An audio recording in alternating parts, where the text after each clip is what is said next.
ইয়ে originally tout, ইয়ে জনগণ রে ধোকা দিতেছে। এই বন্ডমুন্সি তো থটস অফ বিল্লালে সবকিছু ফাঁস করে দিল ভাই। আই কইতেছে থটস অফ বিল্লাল নেই কার বউরে পেডা, থটস অফ বিল্লাল নাকি এলাকার মাতবররা অর্থাৎ ব্যান্ডাররা দেখতে পায় না। মানে থটস অফ বিল্লালের যত মানে গুণগান আছে সবাই শুরু করে দিছে। মানে কি বুঝলাম না ভাই।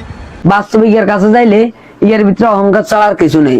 থটস অফ বিল্লাল নাকি অনেক স্বার্থপর, অনেক সেলফিশ। সে এত একজন মানে অনেক ভালো একজন মানুষ। নিজে থটস অফ বিল্লালের সাথে ফেনী থেকে গেছে কথা কইতে, যোগাযোগ করতে, ভিডিও বানাইছে, আবারও গেছে ভিডিও করতে।